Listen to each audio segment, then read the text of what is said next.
दुर्गा सप्तशती खष्टो अध्याय। धूम्रलोचन वध। ऋषि कहते हैं, देवी का यह कथन सुनकर दूतों को बहुत क्रोध आया। उसने दैत्यराज के पास जाकर सब समाचार विस्तार पूर्वक कह सुनाया। दूत के उस वचन को सुनकर दैत्यराज कुपित हो उठा और दैत्य सेनापति धूम्रलोचन से बोला, हे धूम्रलोचन, तुम शीघ्र अपनी सेना साथ लेकर जाओ और उस दुष्टा को केस पकड़ घसीटते हुए बलपूर्वक यहाँ ले आओ। उसकी रक्षा करने के लिए यदि कोई दूसरा खड़ा हो तो वह देवता, यक्ष अथवा गंधर्व ही क्यों न हो, उसे अवश्य मार डालना। ऋषि कहते हैं, शुंभ के इस प्रकार आज्ञा देने पर वह धूम्रलोचन दैत्य 60,000 असुरों की सेना को साथ लेकर वहाँ से तुरंत चल दिया। वहाँ पहुँचकर उसने हिमालय पर रहने वाली देवी को देखा और ललकार कर कहा, अरे तू शुंभ निशुंभ के पास चल। यदि इस समय प्रसन्नतापूर्वक मेरे स्वामी के समीप नहीं चलेगी तो मैं बलपूर्वक तुम्हें घसीट कर वहाँ ले चलूँगा।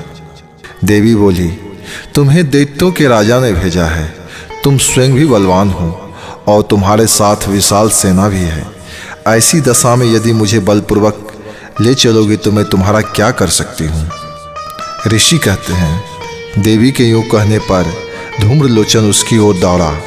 अब अंबिका ने भी हुंग शब्द के उच्चारण मात्र से उसे भस्म कर दिया। फिर तो क्रोध में भरी हुई दैत्यों की सेना और अंबिका एक दूसरे पर तीखे सायों की शक्ति तथा फरसों की वर्षा आरंभ की।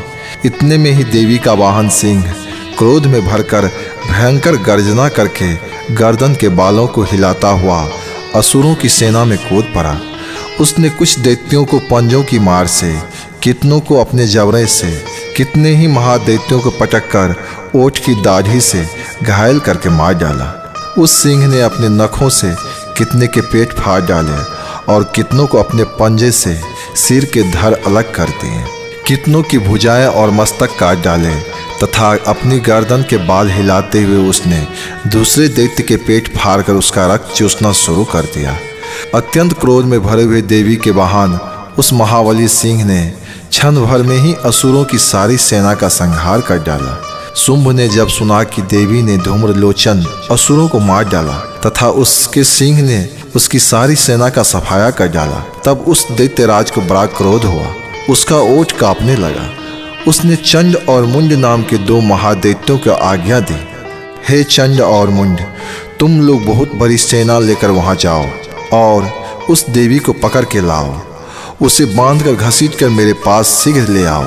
यदि इस प्रकार उसको लाने में संदेह हो तो युद्ध में सब प्रकार के अस्त्र और शस्त्रों को समस्त असुरी सेना का प्रयोग करके उसकी हत्या कर डालना।